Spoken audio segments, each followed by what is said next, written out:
Assalamualaikum warahmatullahi wabarakatuh. Innal hamdalillah nahmaduhu wa nasta'inuhu wa na'udzu billahi min shururi anfusina wa min sayyiati a'malina may yahdihillahu fala mudilla lahu wa man yudlilhu fala hadiyalah. Asyhadu an la ilaha illallah wa asyhadu anna Muhammadan abduhu wa rasuluhu la nabiyya ba'dah. Yang terhormat Ibu dosen Lutfiana Dwi Mayasari dan teman-teman yang berbahagia, perkenalkan kami dari kelompok 1 memberikan materi yang berjudul Islam Periode Rasulullah. Di sini saya ada tiga orang dari kelompok saya, yaitu Rizka Devi Tamara, saya sendiri, kemudian Ramanda Putri Ardiani, Rizky Alif Fauzi. Selanjutnya waktu dan tempat dipersilahkan untuk materi. Bismillahirrahmanirrahim. Selanjutnya yaitu materi tentang sistem dakwah Nabi.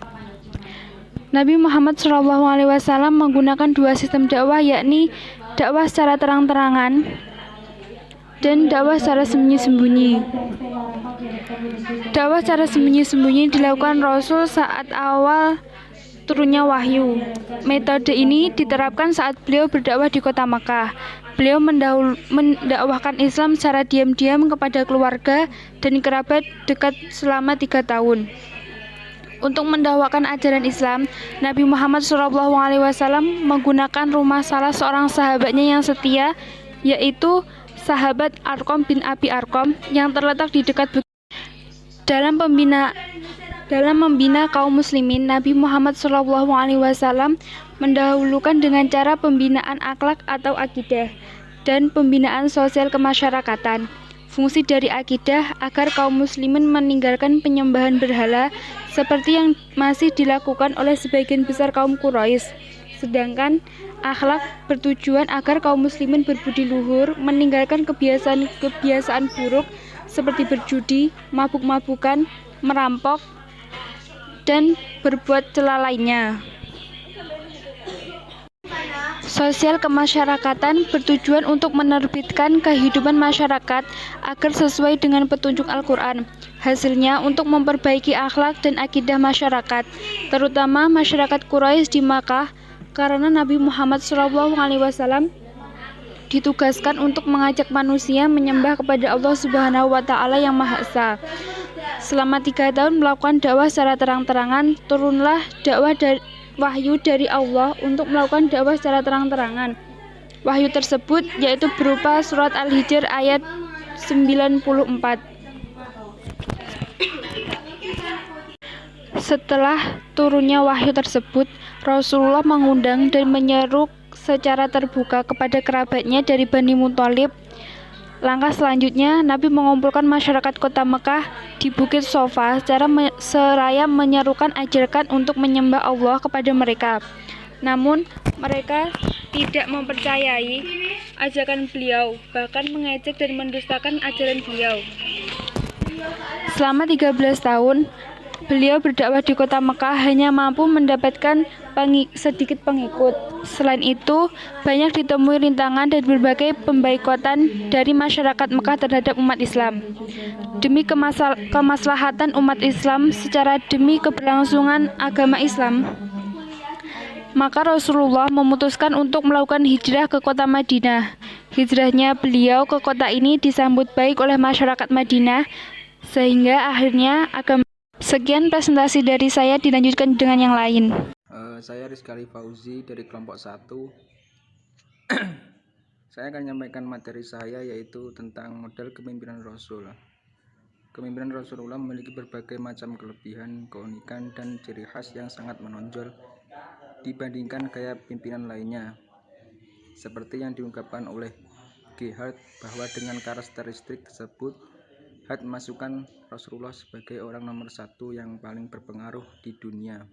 Bahkan dalam segala aspek kehidupan Rasulullah selalu unggul.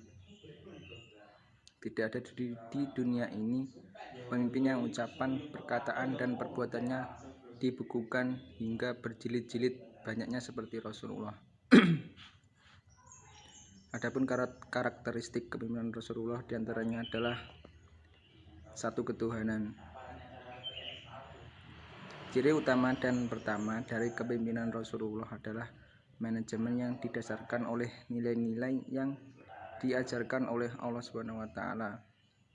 Nilai-nilai yang dihimpun selama 22 tahun 2 bulan 22 hari yang kemudian dikenal dengan nama Al-Quran. Kemudian yang kedua yaitu universal. Kepemimpinan Rasulullah yang menyeluruh baik sisi waktu maupun tempat, sehingga kepemimpinan Rasulullah dapat diterapkan di mana saja, kapan saja, dan oleh siapa saja. Yang ketiga, humanis. Kepemimpinan Rasulullah adalah kepemimpinan yang humanis, yaitu kepemimpinan yang sesuai dengan selaras dengan kehidupan manusia, karena Rasulullah SAW adalah manusia biasa, sehingga semua sikap, perilaku, dan prestasinya dapat kita contoh. Dalam firman Allah disebutkan, katakanlah, sesungguhnya aku ini manusia biasa seperti kamu yang diwahyukan kepadaku, bahwa sesungguhnya Tuhan kamu itu adalah Tuhan yang Esa. Keempat, realistis. Sebagai bentuk realistis sejarah, maka dikenal dalam ilmu Al-Quran asbabun nuzul, atau sebab-sebab turunnya ayat suci Al-Quran. Adanya asbabun nuzul ini membuktikan bahwa ayat Al-Quran turun berkaitan dengan kehidupan di Rasulullah dan sahabatnya dalam menjawab berbagai permasalahan kehidupan. Kelima, harmonis. Keharmonisan dalam pemimpin Rasulullah dinilai menghasilkan berbagai prestasi dan kesuksesan amal, sehingga hasil selalu optimal, efektif, efisien, dan ekonomis. Dalam kisah Perang Badar, pasukan Rasulullah SAW yang berjumlah 300 orang dengan peralatan yang sederhana, namun mampu mengalahkan pasukan Quraisy yang berjumlah 3 kali lipat dengan berbagai peralatan perang yang canggih. Kemudian Perang Ahzab, di mana 1.000 orang pasukan menghadapi 10.000 pasukan sekutu atau gabungan musyrik, Yahudi, dan munafikin. Keenam, berkeadilan.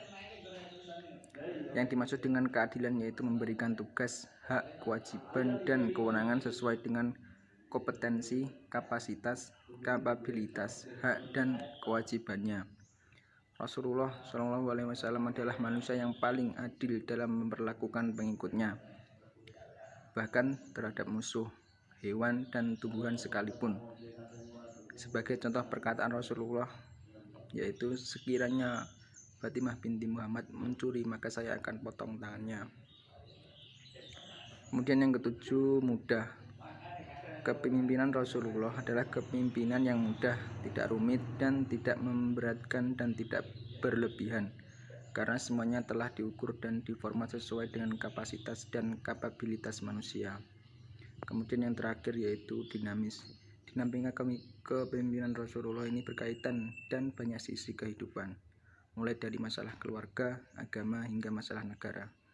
Dalam peperangan, misalnya Rasulullah melakukan 62 kali peperangan, dengan rincian 35 kali peperangan yang dilakukan oleh pasukan Rasulullah, tampaknya kehadiran beliau, dan 27 kali peperangan dihadiri oleh beliau langsung.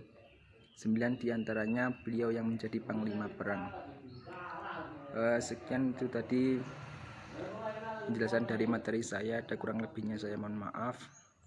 Wassalamualaikum warahmatullahi wabarakatuh. Perkenalkan, nama saya Rizka Devi Tamara, biasa dipanggil Ara. Di sini saya akan sedikit menjelaskan tentang peradaban Islam pada masa Rasulullah SAW. Islam yang diwahyukan kepada Nabi Muhammad SAW telah membawa bangsa Arab yang semula terbelakang bodoh, tidak beradab, dan tidak terkenal, dan diabaikan oleh bangsa lain menjadi bangsa yang maju. Ia dengan cepat bergerak mengembangkan dunia, membina suatu kebudayaan dan peradaban yang sangat penting, artinya sejarah manusia hingga sekarang. Peristiwa yang memperlihatkan kebijaksanaan Muhammad SAW terjadi pada usia 35 tahun. Waktu itu bangunan Ka'bah rusak berat. Kemudian perbaikan Ka'bah dilakukan secara gotong royong para penduduk Mekah membantu pekerjaan itu dengan sukarela, tetapi pada saat terakhir ketika tinggal mengangkat dan meletakkan Hajar Aswad di tempat semula, timbul perselisihan karena setiap suku merasa berhak melakukan tugas terakhir dan terhormat. Perselisihan semakin memuncak, maka pemimpin Quraisy sepakat bahwa orang yang pertama kali masuk ke Ka'bah melalui pintu Safa akan dijadikan hakim untuk memutuskan perkara. Ternyata orang pertama kali masuk adalah Nabi Muhammad SAW. Ia pun dipercaya menjadi hakim. Ia lantas membentangkan kain dan meletakkan Hajar Aswad di tengah-tengah, lalu meminta seluruh pemimpin suku memegang tepi kain tersebut dan mengangkatnya secara bersama-sama.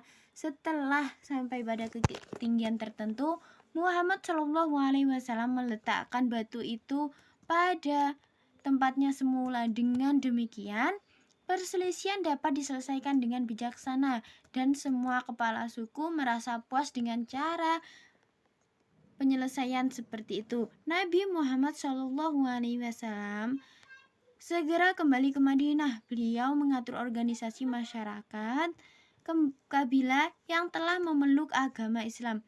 Petugas keagamaan dan para dai dikirim ke berbagai daerah. Dan kabilah mengajarkan ajaran-ajaran Islam, mengatur peradilan, dan memungut zakat. 2 bulan setelah itu, Nabi menderita sakit demam yang sangat parah. Tenaganya dengan cepat berkurang. Pada hari Senin, 12 Rabiul Awal, 11 Hijriah, 8 Juni 632 Masehi, Nabi Muhammad SAW wafat di rumah istrinya yaitu Aisyah. Kemudian dari perjalanan sejarah Nabi ini dapat disimpulkan bahwa Nabi Muhammad SAW adalah pemimpin agama, juga seorang negarawan, pemimpin politik, dan administrasi yang cakap. Hanya dalam waktu 11 tahun menjadi pemimpin politik, beliau berhasil menundukkan Jazirah Arab ke dalam kekuasaannya. Secara esensial, kehadiran Nabi Muhammad SAW pada masyarakat Arab adalah terjadinya kristalisasi pengalaman baru pada dimensi ketuhanan yang mempengaruhi segala aspek kehidupan masyarakat, termasuk hukum-hukum yang digunakan pada masa itu. Keberhasilan Nabi Muhammad SAW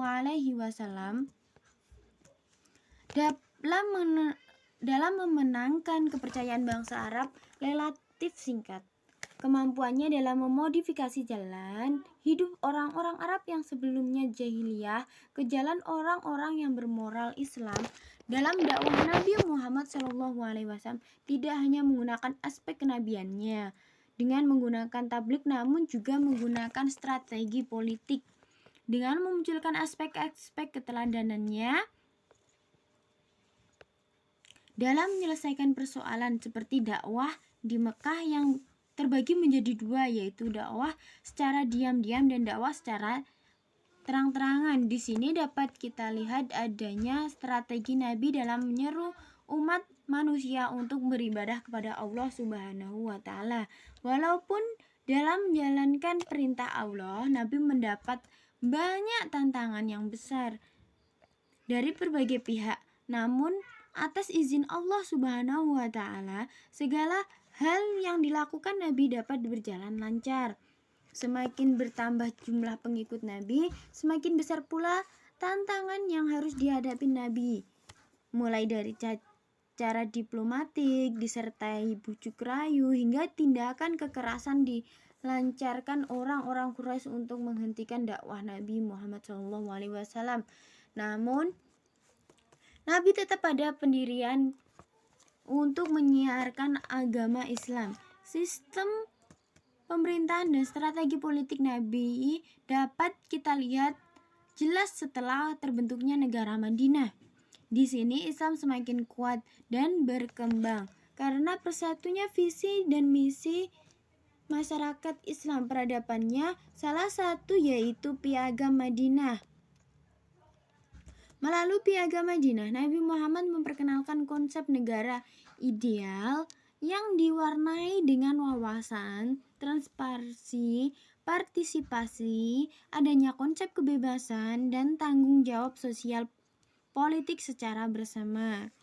Mungkin ini sedikit penjelasan dari saya. Apabila saya ada salah kata, salah ucapan, saya minta maaf yang besar-besarnya.